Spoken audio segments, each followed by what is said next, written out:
Hey guys, I've received so many comments on my last video which I made on gate driver resistor selection that I actually didn't tell how to calculate the gate resistor value. Well, I did some research on it and this video is on public demand. So let's start.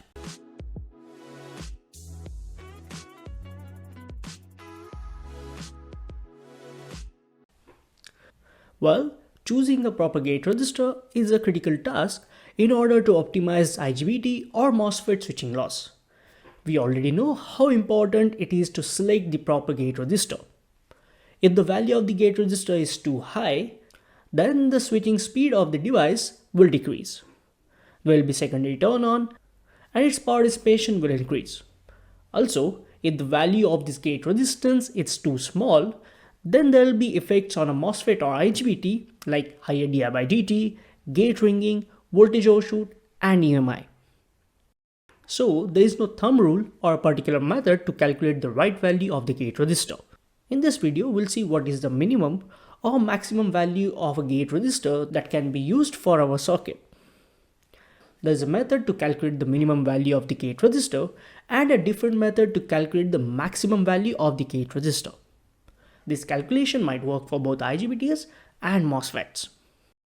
Before we begin with the calculation, I would like to give you a disclaimer.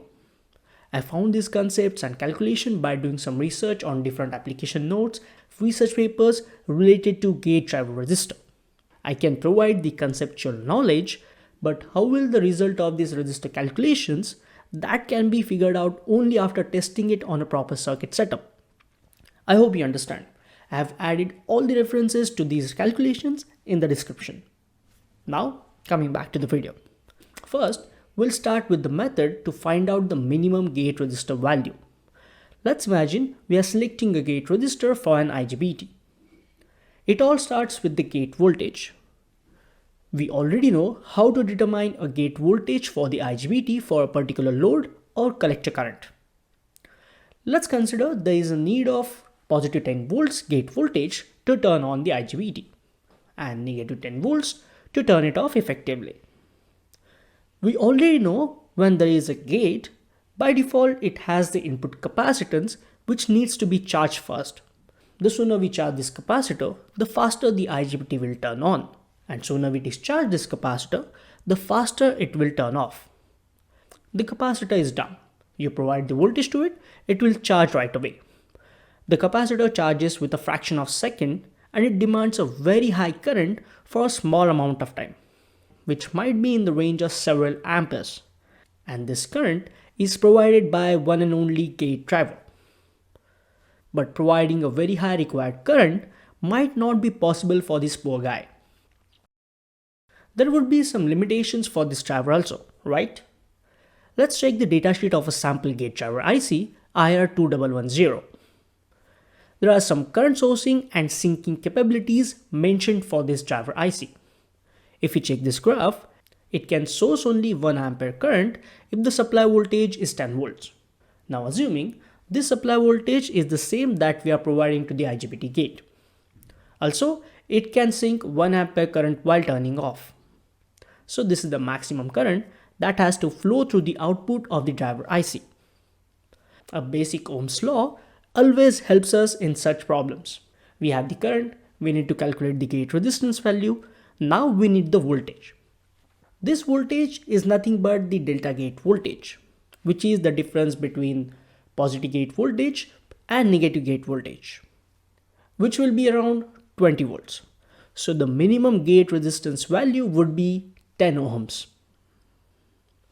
There are some driver ICs which provide different gate output connections to give dedicated on signal and off signals for better control over switching of the device. Such drivers also have different current source and sink ratings. We can just replace this formula with it and we'll have a different value for both on gate resistance and off gate resistance.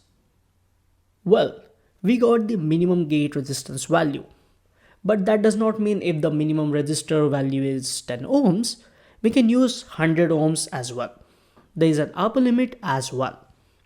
If we use a very high gate resistor value, even then the device might be destroyed. Let's understand it in a better way. For IGBT, turn off is a bit difficult due to the tail current, which we have already seen in this video. During the turn off operation, stored charge in the base region must be swept away by the emitter current, which is quite tricky, and it's also known as the tail current problem. But that can be minimized with high switching speed because of the high dV by dt rate. This term is nothing but the change in the collector to emitter voltage with respect to time. The higher it will be, the faster an IGBT will switch. But there is a phenomenon that occurs with the MOSFETs, which is called secondary turn-on. As we already know, the IGBT has a MOSFET on the input side. And this secondary turn-on occurs due to very fast dV by dt rates on the drain voltage, which can be in the range of thousands of volts per microsecond. Although IGBTs don't typically switch as fast as MOSFETs, they can still experience very high dV by dt rates due to high voltages. This leads to a secondary turn-on if the gate resistance is too high. Let's check this. When the gate signal is pulled low by the driver, the IGBT begins to turn off and collector to emitter voltage starts rising.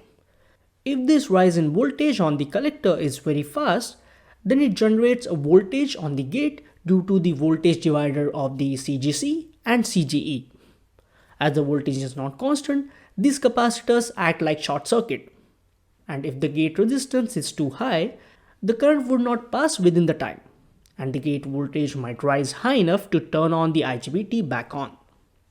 And this is called a secondary turn on. This causes a power loss, which can overheat and sometimes destroy the device.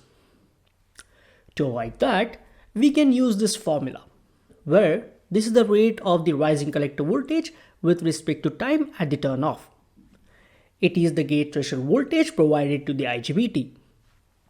This is total gate resistance, and it is the gate to emitter capacitance. And as we know, the CGE represents the input capacitance, and this capacitor value is mentioned in the datasheet. This Rg is the addition of external calculated gate resistance, gate driver impedance, and internal gate resistance of the IGBT. The internal gate resistance of this IGBT may be given in the datasheet. The driver impedance may be found on the datasheet itself if it uses FET output. If it is not, then it can be calculated with this formula, where VCC is the driver voltage and this is the peak drive current, which is the source and sink current. This parameter is similar to what we just saw earlier. Now finding dV by dt can be a daunting task. It needs a full circuit setup and needs to be measured with high gate resistor. Let's see the example from an application note. This waveform shows turn-off characteristics for 3 different IGBTs for the same motor application circuit. And the value of dV by dt is this. I have no idea how this would work until and unless we test a proper circuit. If you know how to do it, please let me know in the comment section. Assuming we get this value from testing. Then we could use this formula to calculate the maximum value of gate resistance. Now the Rg should be less than 47 ohms. Here we have to consider the internal gate resistance, driver resistance, and also trace resistance. Including all of those resistance values, our gate resistance should be in the range of 10 ohms to 47 ohms. Well, we cannot select a perfect gate resistor, but with the help of these calculations, at least we got the window of acceptable gate resistance value. One more important thing, the wire length between driver and the switching device must be as short as possible to minimize the parasitic inductance and resistance value. The parasitic inductance and resistance are formed in the driver loop if the distance between the driver and the device is too much. Plus, if you don't add any gate resistance, then an RLC circuit forms which result in gate ringing.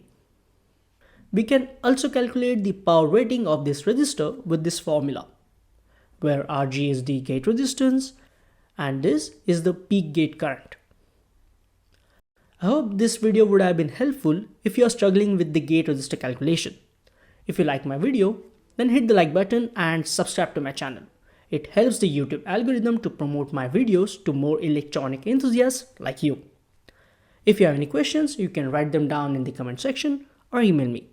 And finally, thank you so much for watching this video.